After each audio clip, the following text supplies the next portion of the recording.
Let's discuss this portion which was left. Now हमने इस chapter के अंदर टोटल जो बात करी थी वो क्या क्या बात करी थी.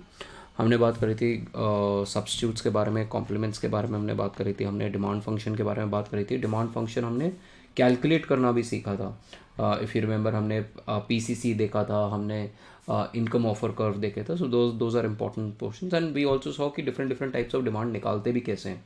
इफ़ यू रिमेंबर मैंने लास्ट क्लास में आपको परफेक्ट कॉम्प्लीमेंट्स, परफेक्ट सब्स्टिट्यूट्स, इनके न्यूमेरिकल कैसे, कॉब डगलस के न्यूमेरिकल कैसे सॉल्व करना है वो दिखाया था. Now comes the inverse. Now आपका फंडामेंटल सारा बैठ चुका है.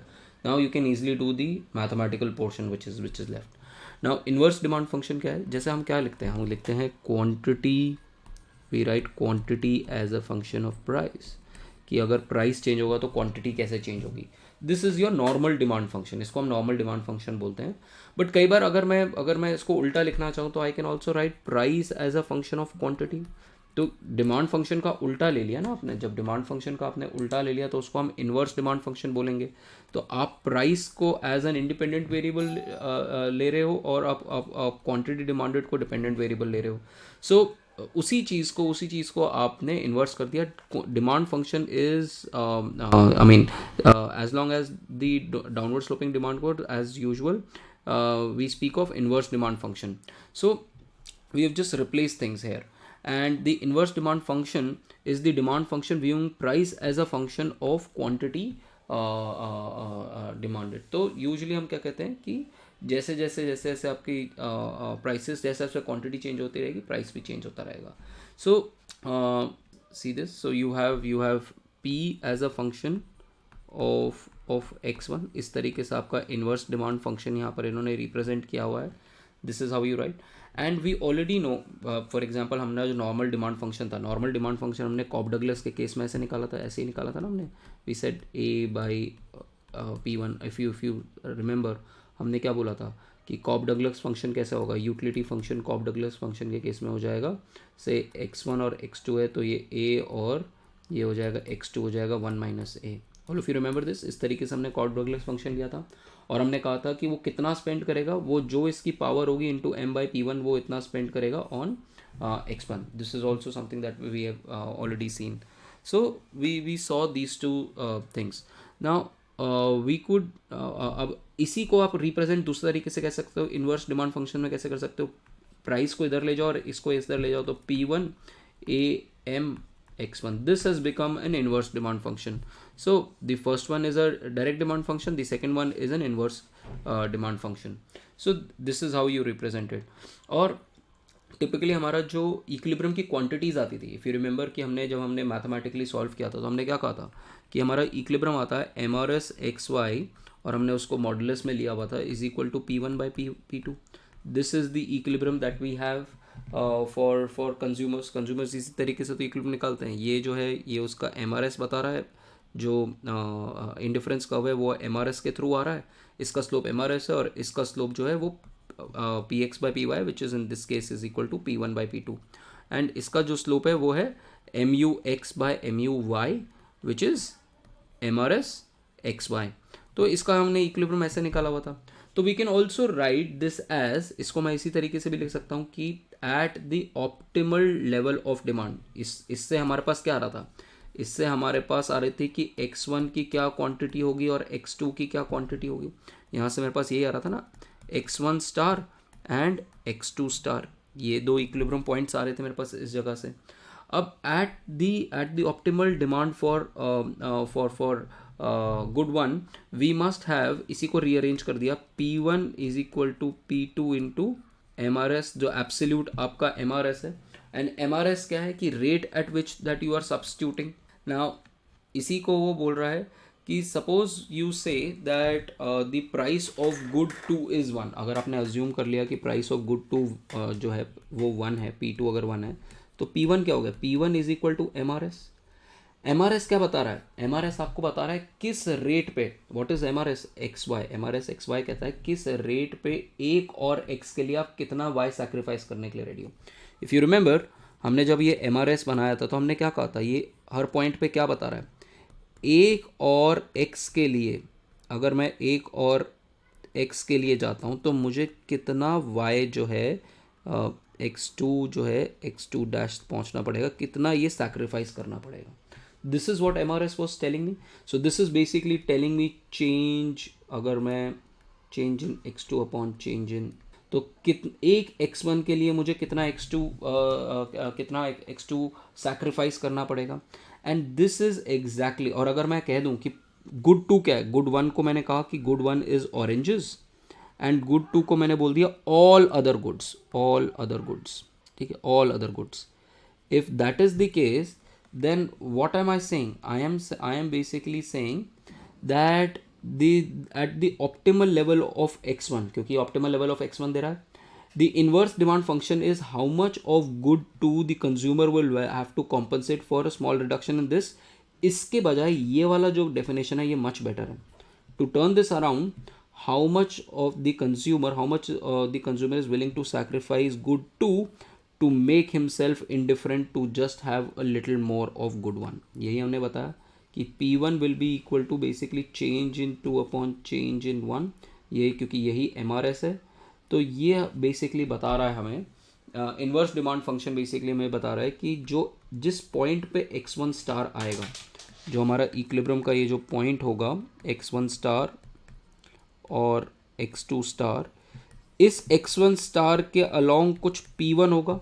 वो P1 क्या होगा? वो P1 हमें बता रहा है कि वो P1 हमें रिप्रेजेंट ये कर रहा है कि किस रेट पे हम सैक्रिफाइस करने के लिए रेडी हैं. अगर मुझे एक और x चाहिए तो मैं कितना बाकी सारी कमोडिटी सैक्रिफाइस करने के लिए रेडी हूँ. Think of good two as being money spent on all the other goods, and you can think of MR as being how many dollars that does the individual be willing to give up for having a little more of good one. So this is basically your equilibrium. और अगर मैं इसको demand curve के हिसाब से दिखाऊं तो मैं, तो डिमांड कर्व के हिसाब से अगर मैं आपको बताऊं, अगर ये डिमांड कर्व है तो डिमांड कर्व क्या बता रहा है, यहाँ पर प्राइस है और यहाँ पर x1 है, कि अगर मुझे एक और x1 चाहिए, अगर मुझे एक और x1 से x1 डैश पे जाना है, अगर मुझे x1 डैश बढ़ाना है, so when x1 is small, तो आप ज़्यादा सैक्रिफाइस करने के लिए रेडी हो. सी दिस, इस वाले डायग्राम में देखो, जब आपके पास x1 नहीं है, ठीक है, तो सपोज आपने यहाँ पर ये दिस इज ऑरेंजेस, जब आपके पास x1 कम है तो आप यहाँ पर हो, एक और x1 के लिए देखो आप कितना ज़्यादा सैक्रिफाइस करने के लिए रेडी हो. And what is this P1 telling, हमने देखा ना, P1 is telling you change in x2 upon change in x1. तो बेसिकली आप कह रहे हो कि एक और x1 के लिए आप बहुत ज़्यादा x2 सैक्रिफाइस करने के लिए रेडी बैठे हो. बट जितना ज़्यादा आपके पास x1 आता रहेगा, सपोज आप यहाँ पर बैठे हो और आपको एक और x1 चाहिए, तो एक और ऑरेंज के लिए आप कितना कम सैक्रिफाइस करने के लिए रेडी. सो सेम चीज़ को जो हमने उसमें देखी थी, यूटिलिटी के टर्म्स में हमने देखा था, MRS और यूटिलिटी फंक्शन के टर्म्स में देखा था, उसी चीज़ को हम यहाँ पर we are defining in terms of the demand curve and inverse demand function. So this is the concept that was left in the previous class. Now comes तो ये एक चीज़ ध्यान में रखना. Now comes the next chapter which is Slutsky equation. Now Slutsky equation के ऊपर question आपके ऊपर 100% है. एक्चुअली में जो आपके क्वेश्चन बनेंगे, एक क्वेश्चन तो आपका कंज्यूमर इक्विलिब्रियम पे बनेगा. One question will be on consumer equilibrium, जिसमें वो perfect substitutes, perfect complements, Cobb Douglas function वगैरह कुछ देगा, ठीक है, बजट लाइन वगैरह को शिफ्ट करके बताएगा. फिर दूसरा क्वेश्चन जो होगा 100% आपका स्लट्सकी इक्वेशन के ऊपर होगा. एक क्वेश्चन आपका इक्विलिब्रियम, ठीक है. डिमांड वाले चैप्टर के ऊपर भी एक क्वेश्चन होगा ही होगा जो इससे डील कर रहा होगा, ठीक है. जो इससे पहले वाले सारे चैप्टर्स हैं वो डिमांड वाले चैप्टर के अंदर बिल्ट इन हो रहे हैं और वहाँ पर कंज्यूमर इक्विलिब्रियम आपको निकालना है. एक क्वेश्चन आपका स्लट्सकी इक्वेशन के ऊपर होगा और इसके अंदर मोस्ट प्रॉब्ली जो क्वेश्चन बनता है वो बनता है कि इनकम इफेक्ट और सब्स्टिट्यूशन इफेक्ट को डीकम्पोज करके दिखाओ. इसके ऊपर न्यूमेरिकल भी आ सकता है और इसके ऊपर डायग्राम भी आ सकता है कि गिवन गुड दिखाओ, ठीक है. तो ये चैप्टर इंपॉर्टेंट बन जाता है. So this chapter make sure that in the end you watch the videos twice thrice, अपना वीडियोस को make sure that you are paying enough attention to this particular chapter. And buying and selling easy chapter, that's not going to take time. ठीक है. So we are going to complete half of this chapter today. Half of this we will cover tomorrow in the afternoon. In the college I am a little busy, so around 5 o'clock, around 4 o'clock, 5 o'clock around we'll meet online, and then we'll cover half of the chapter, and then on Wednesday again we'll meet for another half an hour, 45 minutes to complete this chapter.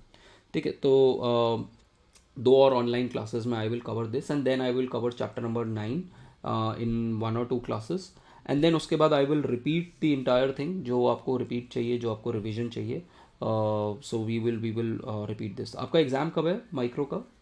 तो अलग अलग days पे exam है sir. एक exam जो है वो 12th को है, and I think another one is on 20th, मतलब कोर्स वाइज लो. ठीक है, ठीक है. सो दिसंबर में what we are going to have is, we are going to have, एक तो फ्राइडे को ऑनलाइन आपका वो है MCQ टेस्ट है, एंड मेक श्योर कि फ्राइडे के वाले दिन अपना अटेंडेंस का जितना भी, जिनका भी इशू है, get it resolve on Friday individually.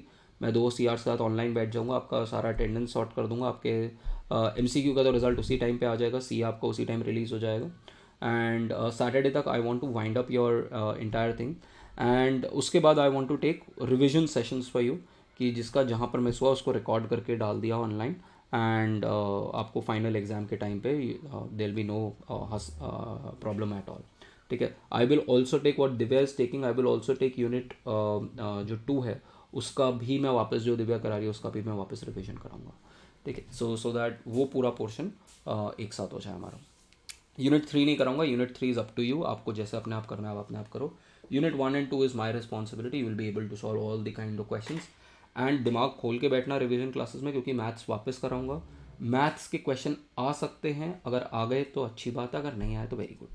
ठीक है. So make sure, if even if you are at 0 level, अगर आप 0 लेवल पे भी हो, अगर आपने स्टार्ट भी नहीं किया, then also no problems at all, you will get good marks in this particular paper. चलो नाउ, बट इस चैप्टर से ध्यान देना शुरू कर दो, क्योंकि ये चैप्टर टेक्निकल है. अब इस चैप्टर के अंदर क्या है, हम बात कर रहे हैं डिमांड की. अब हमने टिपिकली क्या बोला, हमने बोला कि यार अगर प्राइस गिरेगा तो क्वांटिटी डिमांड जो होती है वो यूजुअली इंक्रीज होती है. ये लॉ ऑफ डिमांड करता है कि अगर, यही तो हम कह रहे हैं, price, quantity is a function of price. Price अगर गिरेगा तो मैं डिमांड अपनी बढ़ाऊंगा. बट सपोज मैं कहता हूँ कि आपको मेट्रो का प्राइस है, ठीक है, या दिल्ली सरकार या मेट्रो का प्राइस, सपोज दिल्ली गवर्नमेंट आती है और कहती है कि मुझे 2025 में फिर से इलेक्शन लड़ना है, और दिल्ली गवर्नमेंट आपको कहती है कि मैं वुमेन के लिए एक अलग से मेट्रो कार्ड बनाता हूँ, पिंक कलर का मेट्रो कार्ड है, ठीक है, पिंक मेट्रो कार्ड है, और उस पर जो प्राइसेस हैं हाफ है. Will you all get benefit out of it? Yes और no? All of you will get benefit out of it. अगर ऐसा पिंक कार्ड आ जाए, मेट्रो कार्ड, तो आपको, और सपोज ये पिंक कार्ड आप कहीं पर भी यूज़ कर सकते हो.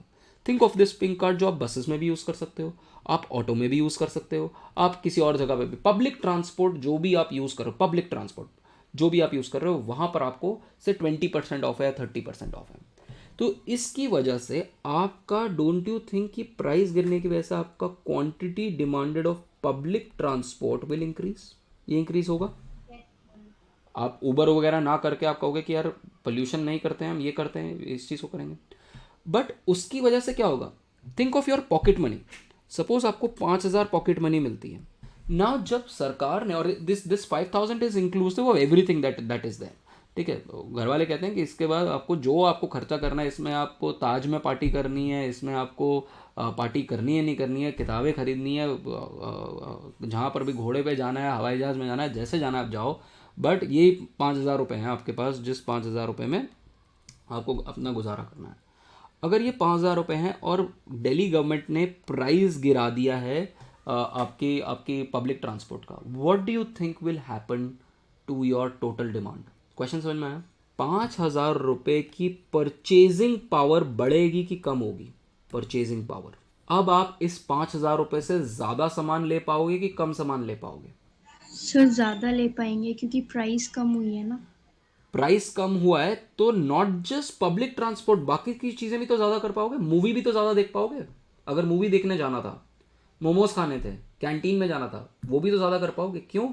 क्योंकि अगर गवर्नमेंट ने आपका इस 5,000 में से 1,000 रुपये अगर ट्रांसपोर्ट में जा रहा था, अब 800 रुपये जा रहा है. तो 200 रुपये तो बच गए ना वो, और वो 200 रुपये अदर गुड्स पे भी तो स्पेंड हो सकता है। समझ में आया सबको ये? Don't you think your notional income has also increased price decrease होने से? यस और नो गाइस? अगर समझ में आया तो बताओ। प्राइस 5,000 रुपये आपको पॉकेट मनी मिल रही थी, 1,000 रुपये पहले आप स्पेंड कर रहे थे पब्लिक ट्रांसपोर्ट पे। अब केजरीवाल सरकार ने आके कहा कि अब यार आपको 20% ऑफ मिल रहा है हर जगह, तो आपके सिर्फ 800 रुपये लग रहे हैं। 200 रुपये तो आपके बच गए ना, और ये 200 रुपये बाकी जितनी भी कमोडिटीज़ थी, सपोज इस 5,000 रुपये में आप 2 कमोडिटीज़ खरीद रहे थे, X1 और X2।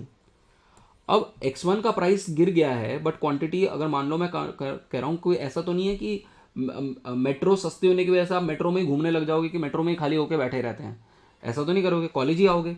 सपोज मैं कहता हूँ कि आपकी मेट्रो की डिमांड वही है, बट आपकी जो प्राइसेस हैं वो कम हो गए हैं, तो आपके पास कुछ पैसे अलग से रह गए ना। ये 200 रुपये की सेविंग हुई नहीं हुई? 5,000 में 1,000 रुपये पहले आप डाल रहे थे पब्लिक ट्रांसपोर्ट में, ठीक है। अब आपके पैसे लग रहे हैं 800 रुपये, तो ये जो 200 रुपये बचे इनका क्या करोगे? ये जो एक्स्ट्रा 200 रुपये हुए, उस हो सकता है इससे आप पब्लिक ट्रांसपोर्ट भी और कर सकते हो और बाकी चीज़ें भी तो खरीद सकते हो। अब समझ में आया? एक्स्ट्रा 200 रुपये बच गए ना। अब आप इससे जितना पुराना काम कर रहे थे उतना पुराना काम तो कर ही रहे हो। अब ये एक्स्ट्रा 200 रुपये से आप मेट्रो में और जाना चाहते हो तो मेट्रो में चले जाओ। अगर आपको से मूवी देखने जाना तो मूवी भी देख सकते हो इससे। Suppose good two X2 is good is movie. समझ में आया कि नहीं आया? Yes sir. पक्का सबको? ठीक है। तो this is basically what is called as decomposition. तो जब भी आपका प्राइस गिरता है, जब भी आपका प्राइस गिरेगा इंक्रीज होगा, दोनों में कंडीशन आएंगी। जब भी आपका प्राइस गिरेगा तो या चेंज होगा, तो चेंज इन प्राइस बोलते हैं एक्चुअली में। चेंज इन प्राइस अगर होगा तो उसकी वजह से एक तो क्या होगा, आपका एक गुड रिलेटिवली सस्ता हो जाएगा दूसरे गुड के मुकाबले से। मेरे पास एप्पल्स थे और ऑरेंजेस थे, एप्पल्स का प्राइस गिर गया तो मेरे लिए एप्पल्स रिलेटिवली सस्ते हो गए एज कंपेयर टू ऑरेंजेस। तो आपका there will be something called as substitution effect. इस केस में बात कर लेते हैं। अगर पब्लिक ट्रांसपोर्ट का प्राइस गिर गया, केजरीवाल जी ने मेट्रो का प्राइस कम कर दिया, पब्लिक ट्रांसपोर्ट का प्राइस गिर गया, तो what will you do? Don't you think you will increase public transport and reduce private transport? Substitute करोगे नहीं करोगे? जो चीज़ सस्ती है वो ज़्यादा लोगे। उबर क्यों करोगे, ओला क्यों करोगे, या फिर से अपनी गाड़ी क्यों निकालोगे? समझ में आया कि ये सब्स्टिट्यूशन होगा? Yes no, yes no, yes no. ठीक है। दूसरी चीज़ क्या होगी? दूसरी चीज़ होगी कि जब दूसरी चीज़ होगी कि इनकम इफेक्ट होगा। दूसरी चीज़ होगी income effect. Income effect, income effect क्या होगा? जो मैं आपको ऊपर बता रहा था, क्योंकि आपके पैसे बचने शुरू हो गए, अब आपकी पॉकेट मनी बचनी शुरू हो गई, तो आपके पास नोशनल इनकम ज़्यादा आ गई। अगर आपके पास नोशनल इनकम ज़्यादा आ गई तो आप कोई भी कमोडिटी, जितनी मर्जी जो भी कमोडिटी आपको खरीदनी है तो वो आप खरीदो। तो आपकी इसकी वजह से डिमांड जो हो सकता है वो इंक्रीज़ भी हो जाए, और अगर आपकी नॉर्मल गुड्स और इंफीरियर गुड्स हैं तो हो सकता है कम हो जाए। So what I am trying to tell you is, जब भी आपके प्राइस चेंज होंगे there will be some kind of substitution effect, क्योंकि एक कमोडिटी दूसरे कमोडिटीज़ के रिलेटिवली सस्ती हुई है या महंगी हुई है, कुछ ना कुछ तो चेंज होगा, सब्स्टिट्यूशन में होगा। और इनकम इफेक्ट आएगा, क्योंकि या तो आपके अगर प्राइसेस गिर रहे हैं तो आपके पास इनकम ज़्यादा हो रही है, और अगर प्राइसेस बढ़ रहे हैं तो आपके पास इनकम कम हो रही है, तो उसकी वजह से इनकम इफेक्ट होगा। This is called as substitution effect and income effect. Substitution effect क्या है? देखो, when the price of good changes, there are two sorts of effect. The rate at which you exchange one good for another good changes, and the total purchasing power is altered. तो दो चीज़ें हो रही हैं। मैं कह रहा हूँ कि मेट्रो का जो प्राइस है वो 20% से गिर रहा है, तो price of metro is falling, and then that means, can I say the price of Uber is increasing relatively. Relative price बोल रहा हूँ मैं, रिलेटिव प्राइस। सपोज मैं प्राइस ऑफ मेट्रो को बोल रहा हूँ P1 और ये बोल रहा हूँ P2, तो अगर P1 गिर रहा है तो P1 बाई P2 गिर रहा है, या फिर मैं बोल सकता हूँ P2 बाई P1 इंक्रीज हो रहा है। ये समझ में आया आप लोगों को? एक चीज़ का प्राइस गिर रहा है तो दूसरे चीज़ का प्राइस बढ़ रहा है ना रिलेटिवली। अगर मैं और आप एक सपोज एक ही केक है, ठीक है, एक ही केक है, अगर मैं ज़्यादा खा लूँगा तो आपके लिए तो कम ही बचेगा ना, और अगर आप ज़्यादा खा लोगे तो मेरे लिए कम बचेगा, तो ज़ीरो सम गेम है। तो अगर दो ही कमोडिटी हैं, एक का प्राइस कम हो रहा है तो दूसरे का प्राइस रिलेटिवली बढ़ ही रहा होगा। तो relative rate at which you are substituting, एक गुड को दूसरे, एक गुड जैसे ही सस्ता होगा तो आप रिलेटिवली उस गुड को ज़्यादा कंज्यूम करना चाहोगे, ठीक है, that is called a substitution effect. But उसके साथ में आपकी परचेजिंग पावर भी चेंज हो रही है, क्योंकि अगर गुड वन सस्ता हो रहा है तो आपकी इनकम जो है वो थोड़ी सी रिलेटिवली बढ़ गई, क्योंकि आपके पास गुड सस्ते हो गए, मिल गए आपके पास। जैसे आपकी पॉकेट मनी जो थी 5,000 की 5,000 रुपये, अब मेट्रो का जो आपका खर्चा था वो 1,000 रुपये से 800 रुपये हो गया है, तो आपके पास 200 रुपये बच गए और वो परचेजिंग पावर आपकी इंक्रीज हो गई। For example, good one becomes cheaper, price of one is decreasing, which means you have to give up less amounts of good two to purchase good one। तो आपका relative prices जो हैं वो तो change हो गए, ठीक है। the change in price of good has changed the rate at which the market allows you to substitute good two for good one। तो यही तो हमने बजट लाइन बताया था। बजट लाइन क्या बता रहा था, मार्केट किस तरीके से वैल्यू कर रहा है एक गुड को वर्सेस दूसरा गुड। तभी तो इसको हम P1 बाई P2 लिखते थे ना, कि मार्केट की वैल्यूएशन क्या है, आपके good versus good one versus good two, good one versus good two की वैल्यूएशन किस तरीके से ये मार्केट वैल्यू कर रहा है।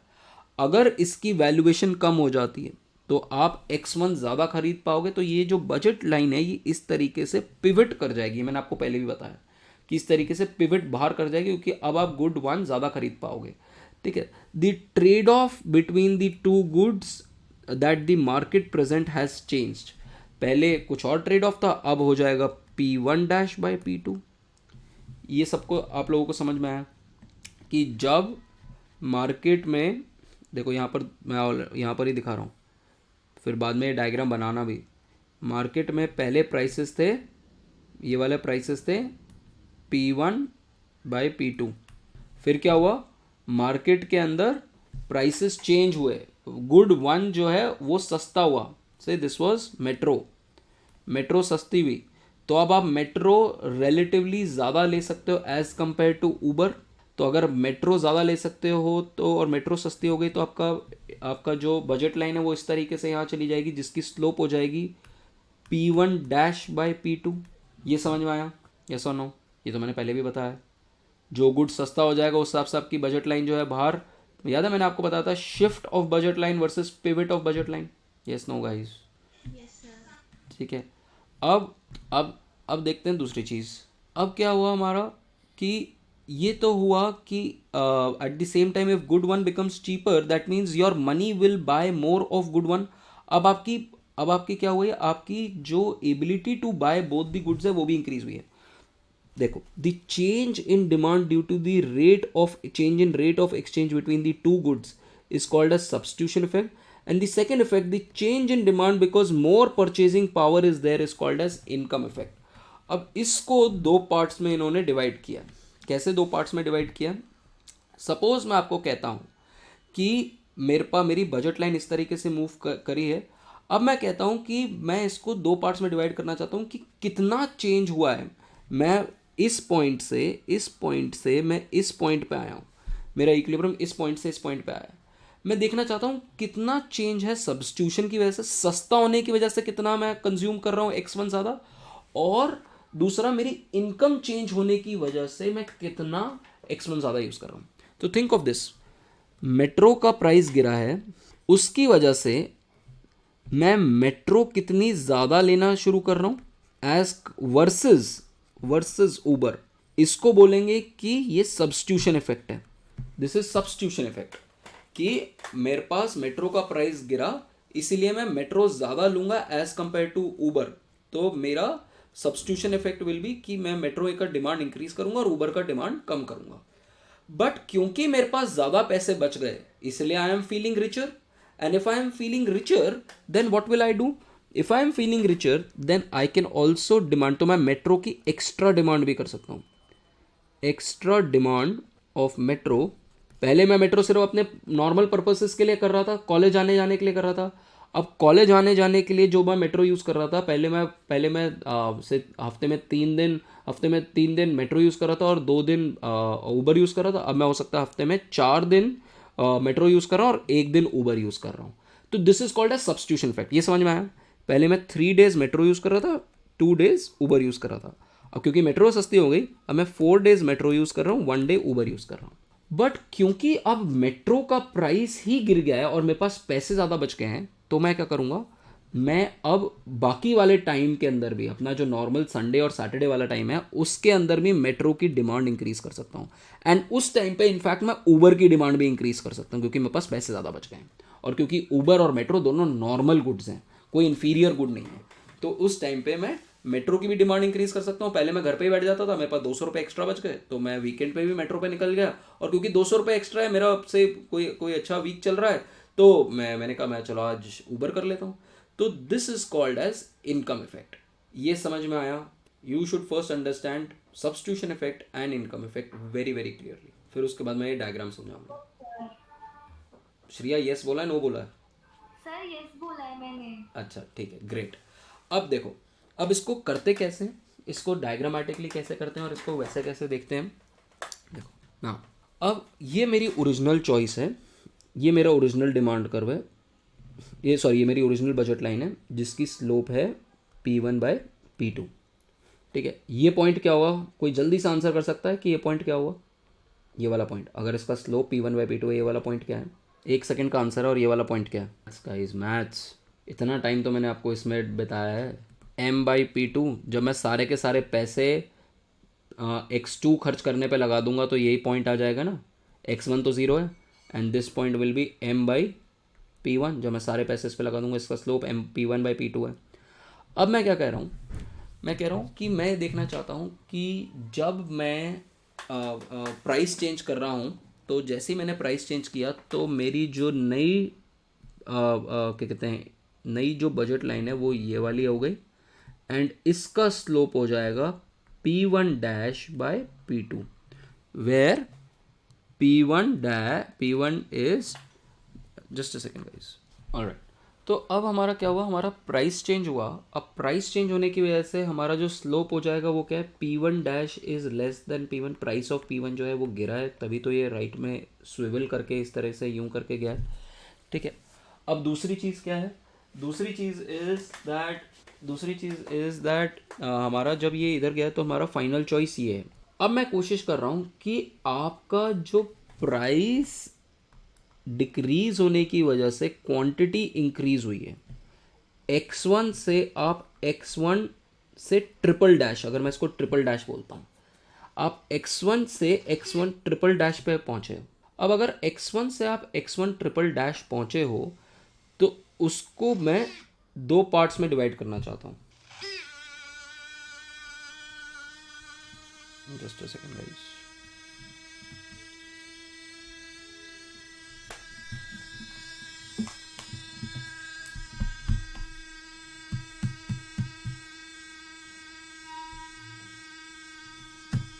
सो अगर मैं यहाँ से अगर मैं यहाँ गया हूँ तो मैं उसको 2 पार्ट्स में डिवाइड करना चाहता हूँ कि कितना चेंज मैंने किया है बिकॉज ऑफ सब्स्टिट्यूशन इफेक्ट और कितना मैंने चेंज किया है बिकॉज ऑफ इनकम इफेक्ट। तो मेट्रो मैंने अपनी ज़्यादा यूज़ करनी शुरू कर दी है।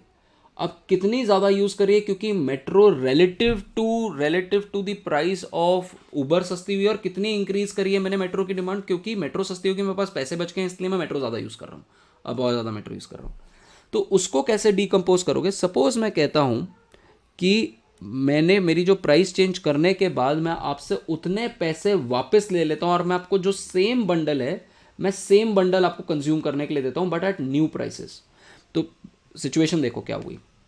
सिचुएशन इज कि आपकी प्राइस चेंज हो गई, यहाँ से यहाँ पहुँच रहे हो, बट अब मैं क्या कह रहा हूँ, मैं कह रहा हूँ कि आपको मैं नए वाले प्राइसेस पे, see this is new prices P1-/P2, new prices पे मैं कह रहा हूँ आप ओल्ड बंडल ही कंज्यूम करो।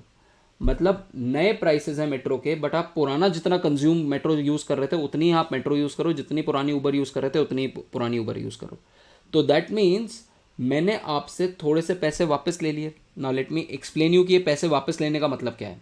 Now we want to break this price effect into 2 parts.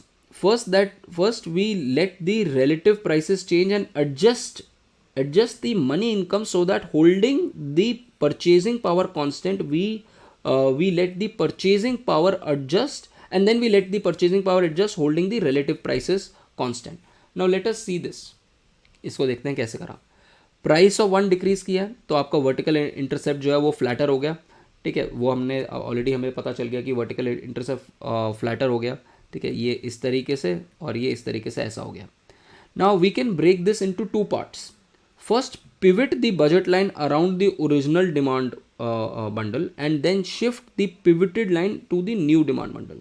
अब आपने क्या किया, आपने ओरिजिनल जो आपका जो पॉइंट था उसी के अकॉर्डिंग उसी को अफोर्ड करते हुए, अफोर्ड करने का मतलब कि उसी पे है वो पॉइंट खरीदने वाला, उसी पे न्यू बजट लाइन आपने बना दी. इसको बोलते हैं पिविट कर दिया आपने और उसके बाद शिफ्ट कर दिया.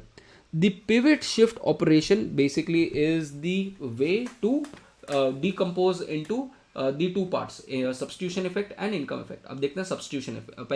पहले देखते हैं कि ये कितने से आपका डिक्लाइन करेगा, फिर हम देख लेंगे कि कितना सब्स्टिट्यूशन इफेक्ट होगा, कितना इनकम इफेक्ट होगा. The first step, which is the pivot, is the movement where the slope of the budget line changes while letting the purchasing power remain constant. तो मैंने क्या किया, मैंने आपको बोला कि आपकी X1 और X2 जो था, X1 आपका मेट्रो का प्राइस था और से ये ऊबर का प्राइस था. अब प्राइस ऑफ X1 जो है वो गिर गया है, जिसकी वजह से अब आप पहले जो थे, पहले जितना भी कंजम्पशन था, पहले आप से 1000 रुपये कंज्यूम कर रहे थे यहाँ पर और बाकी 4000 रुपये का से आप यूबर यूज़ कर रहे थे, मान लो.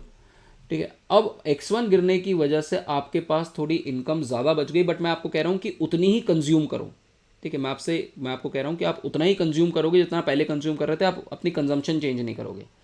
तो दैट मीन्स आपकी इनकम बदल जाएगी. इनकम कितने से चेंज होगी, सोच के देखो कि इनकम कितने से चेंज होगी.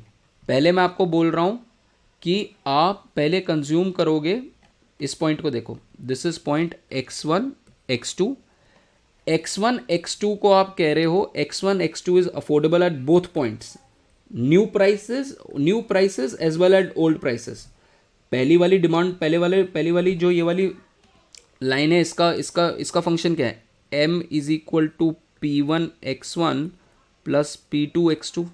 ये वाला वो है, तो यही हमने लिखा है M is equal to P1 X1 plus P2 X2, क्योंकि उस पर X1 X2 अफोर्डेबल है. एंड न्यू प्राइसेस पे भी, मैं कह रहा हूँ न्यू प्राइसेस पे भी ये पॉइंट अफोर्डेबल है. तो that means M dash is equal to P1 dash X1 plus P2 X2 है. तो हमारे पास ये पॉइंट जो आ जाएगा X1 X2 is such that कि ये दोनों बजट लाइन के ऊपर है. अगर दोनों बजट लाइन पे है तो इससे माइनस कर लें तो हमारे पास ये इक्वेशन आ जाएगी. तो हमारी चेंज इन इनकम क्या है, change in income is X1 into change in prices. Isn't this that 200 rupees that I was talking about. Suppose मैं आपको कहता हूं कि आप जितना पहले ट्रैवल कर रहे थे उतना ही ट्रैवल करोगे, आप ट्रैवल अपना इंक्रीज नहीं, चेंज नहीं कर सकते हो, तो आपके पास जो इनकम बची वो कितनी इनकम बची, 200 रुपये की इनकम बची. पहले आप 1000 रुपये कर रहे थे, अब आप 800 रुपये कर रहे हो. उतना ही 3 दिन जा रहे हो और 2 दिन जा रहे हो, 3 दिन जा रहे हो और 2 दिन जा रहे हो, उसमें कोई चेंज नहीं हुआ, बट आपके खर्चा कम हो गया, तो आपका 200 रुपये का फ़ायदा हुआ. वो 200 रुपये जो है वो मैं निकालने की कोशिश कर रहा हूँ कि same demand into change in price. ये पॉइंट क्लियर हुआ कि नहीं हुआ, येस और no. This is a very very important point, और न्यूमेरिकल के अंदर अभी बहुत इंपॉर्टेंट पॉइंट आएगा इसका. अभी न्यूमेरिकल जब आएगा ना तो आपको और अच्छे से समझ में आएगा. ठीक है, जब न्यूमेरिकल आएगा. This equation tells us the change in money necessary to make the old bundle affordable at new prices is just the original consumption of good one times the price change. मैंने कहा ना, जितना आप पहले metro use कर रहे थे उतना ही अभी भी यूज़ करोगे, बट अगर प्राइस चेंज होगा, प्राइस सस्ता हो गया, तो आपके पास रिलेटिव इनकम बढ़ जाएगी. सो this is the change in income. ठीक है, this is the change in income. और जैसे फॉर एग्जाम्पल, अब यहाँ पर एक केस है. सपोज मैं आपको कहता हूँ कि आप 20 कैंडीज़ खरीद रहे थे, 20 कैंडीज़ खरीद रहे थे हर हफ्ते, और एक कैंडी का प्राइस जो है से 50 सेंट था या 50 पैसे था. तो बेसिकली आप क्या कह रहे हो कि आप कुछ पर्टिकुलर अमाउंट ऑफ कैंडीज़ खरीद रहे हो. अब मैं कह रहा हूँ कि सपोज कैंडीज़ का जो प्राइस है वो जो है वो इंक्रीज़ हो जाता है टू 60 सेंट से 60 पैसा. तो how much of income more of income you will need to consume the same amount of candies. पहले आप क्या कर रहे थे, 50 पैसे पे आप 20 कैंडी खरीद रहे थे. अब मैं कह रहा हूँ कि 60 पैसे अगर हो गई और आपको 20 कैंडी अगर चाहिए, बी सी कैंडी खरीदनी है तो मुझे आपको कुछ इनकम ज़्यादा देनी पड़ेगी।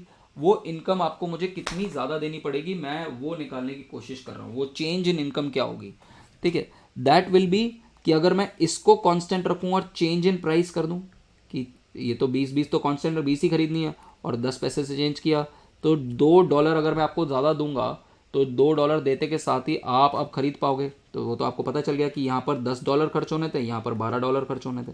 तो अगर मैंने आपको $2 एक्स्ट्रा दे दिए तो आप वो खरीद पाओगे। So this is the change in income that we are trying to find out, that जिससे आपकी कंज्यूमर की परचेजिंग पावर इंक्रीज होगी या डिक्रीज होगी। अगर प्राइस डिक्रीज हो रहा होगा तो उसकी इंक्रीज होगी। देखो, when the price goes down the consumer purchasing power goes up, यही मैंने बताया 200 रुपये से आपकी इंक्रीज हुई थी। so we will have to decrease the consumer income to keep the purchasing power fixed। हमने क्या करना पड़ेगा, जब प्राइस डिक्रीज हुआ और मैं आपको कह रहा हूं आपको पुराना वाला ही खरीदना है तो आपसे वो 200 क्या कहते हैं रुपये आपसे लेने पड़ेंगे। Think of something like this. अब मेट्रो का प्राइस जो है केजरीवाल ने डिक्रीज कर दिया। डिक्रीज करने की वजह से आपको 200 रुपये का फायदा हो गया।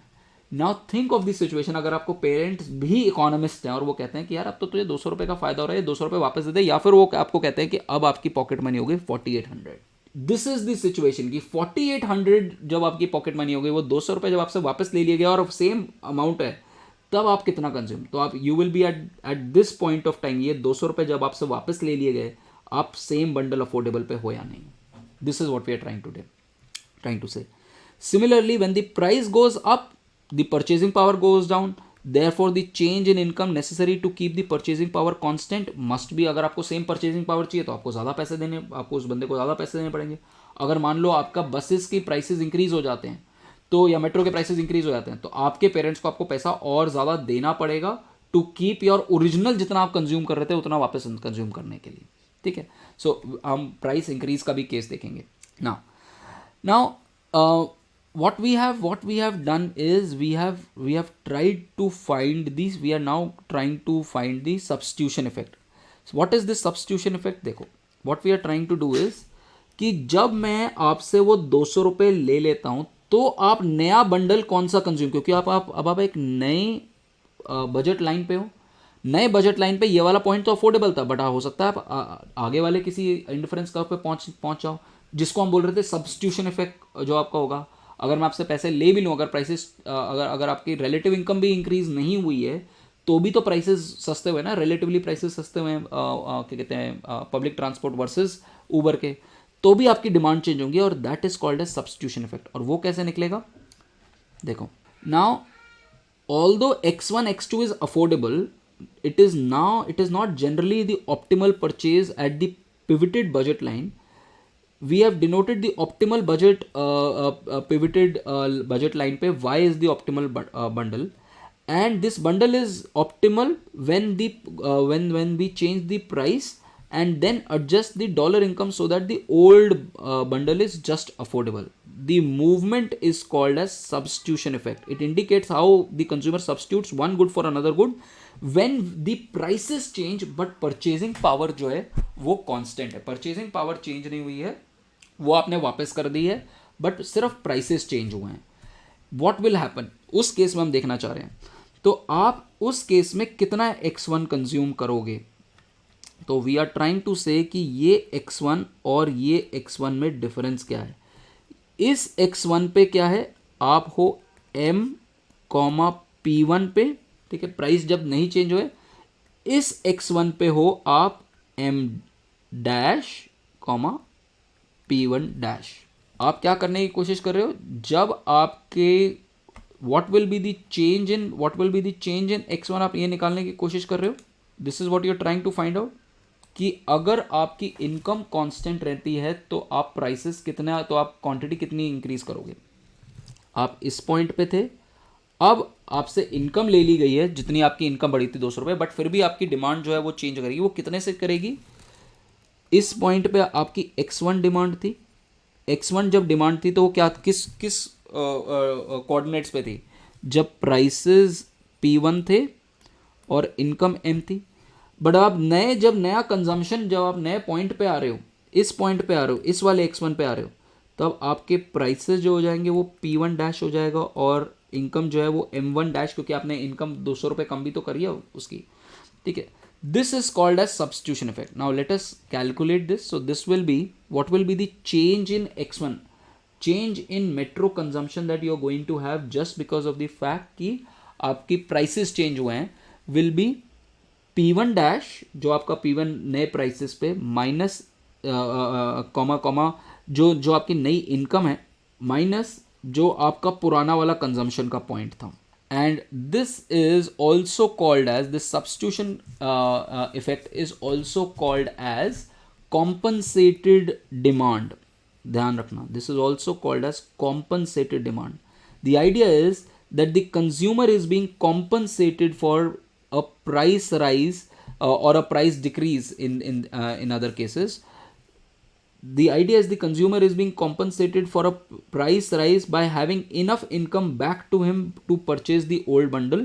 But if the price goes down, जैसा हमारे केस में तो ये वाला केस है, if the price goes down, he is compensated by having income taken away from him so that he consumes the same bundle. But same bundle के बाद आप क्या डिमांड करते हो? अगर आपको सेम बंडल दे दिया जाए और नए प्राइसेस दे दिए जाएं, सेम बंडल पुराना वाला बंडल दे दिया जाए और आपको नए प्राइसेस दे दिए जाए, तो आप क्या कोई कुछ और कंज्यूम करोगे? This is what the substitution effect is. Let us see this mathematically और फिर आपका क्लियर हो जाएगा ये कि ये सब्स्टिट्यूशन इफेक्ट क्या है. सपोज मेरी डिमांड फंक्शन ये है, this is how my demand function is, and मैं कहता हूँ मेरी इनकम जो है वो 120 है और जो प्राइस है वो 3 है. तो मेरी डिमांड कितनी हो जाएगी? तो मैं आपको डायग्राम के अंदर दिखाऊंगा अभी ये पॉइंट सारे के सारे, ठीक है. मेरा X1 पॉइंट क्या है? ये X1 निकालने की कोशिश कर रहा हूँ. देखो X1 निकालने की कोशिश कर रहा हूँ. X1 क्या है? X1 is 10 plus M/10 P1. तो अगर मेरी इनकम जो है 120 और प्राइस 3 है, तो ये हो जाएगा 10 प्लस 120 अपॉन 10 इंटू 3. ये 3 आ गया, यहाँ पर 3 आ गया, 30. तो यहाँ मेरे पास हो जाएगा कि 14 लीटर्स. अगर मैं बोलूँ तो मैं हफ्ते का 14 लीटर मिल्क ले रहा हूँ. तो कैन आई से दिस इज़ 14 लीटर्स.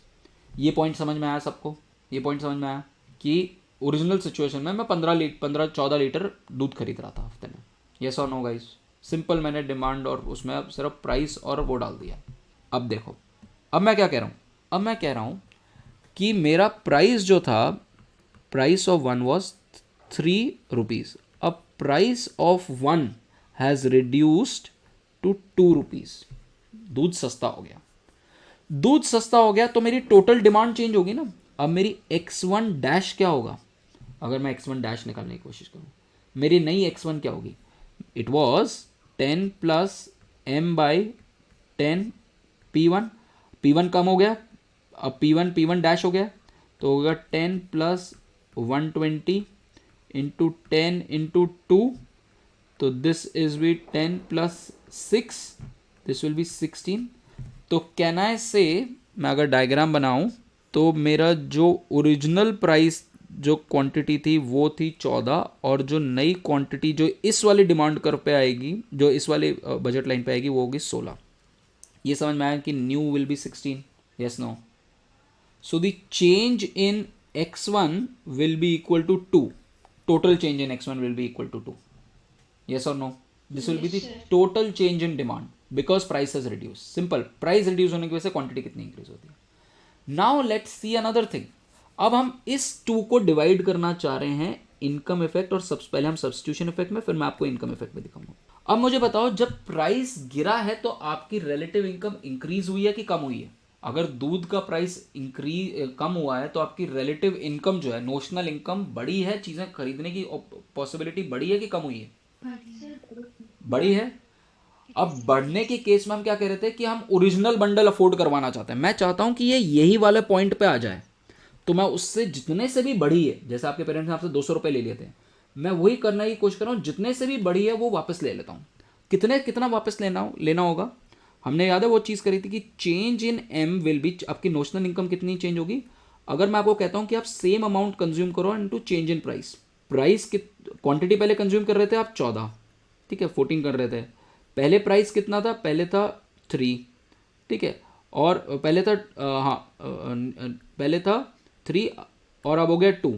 तो आपका बेसिकली यही तो था ना, this is change in price, new price minus old price, कितने से आपकी इनकम चेंज हुई, बेसिकली कितने से आपकी नोशनल इनकम जो है बढ़ी है। एक्चुअली आपकी नोशनल इनकम जो बढ़ी है वो 14 से बढ़ी है ना, 14 $14 का आपको फायदा हो रहा है। $1 अगर आपको ₹1 का आपको पड़ रहा था लीटर और 14 लीटर खरीदते तो आपको ₹14 का आपको फायदा हो रहा है।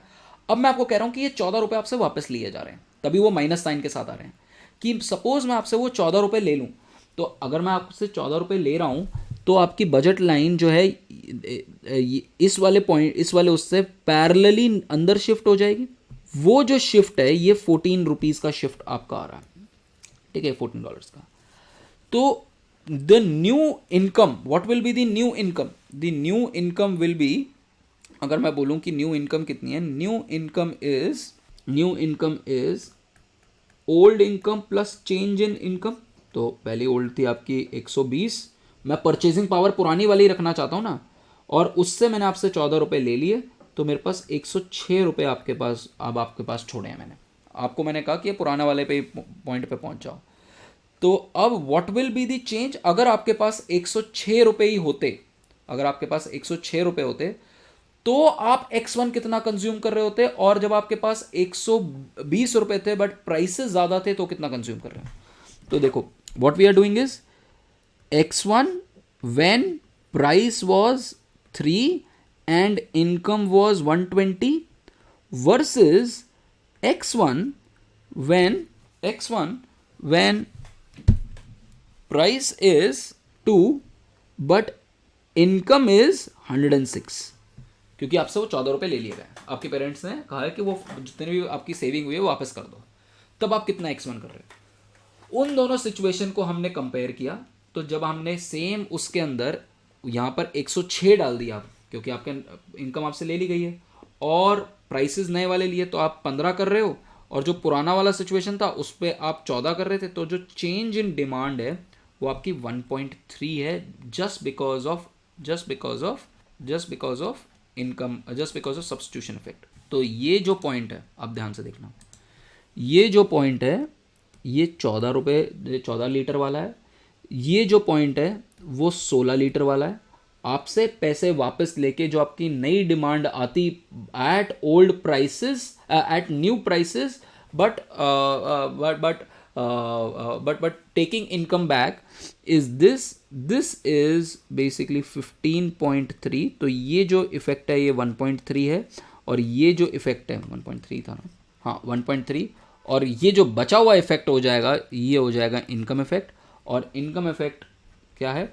इनकम इफेक्ट इज कि जब हम देखना चाहते हैं कि अब मैं आपको कह रहा हूं कि इनकम भी वापस आपको दे रहा हूं, ठीक है, new prices and new income, ठीक है। मैंने आपको प्राइसेस जो है एक केस में आपके कांस्टेंट रखे थे, ठीक है, और दूसरे केस में मैंने आपको क्या कहा कि अब आपको मैं न्यू प्राइसेस दे रहा हूं, और आपकी जो इनकम जो आपकी इनकम पुरानी वाली थी वो पुरानी वाली इनकम आपको मैं दे रहा हूं, ठीक है। So at this level what I am trying to do is, this is the level of X1 जब मैं आपको कह रहा हूं कि प्राइसेस जो हैं आपके नए वाले हैं और इनकम जो है आपके पास 120 जो भी आपकी पुरानी इनकम थी वही है, और वर्सेस कंपेयर कर रहा हूं इस पॉइंट को जब मैंने आपको बोला कि आपके प्राइसेस भी नए हैं और मैंने आपसे इनकम भी ले ली है। सो जब मैं इन दोनों को चेंज करता हूं तो मेरे पास आ जाता है इनकम इफेक्ट।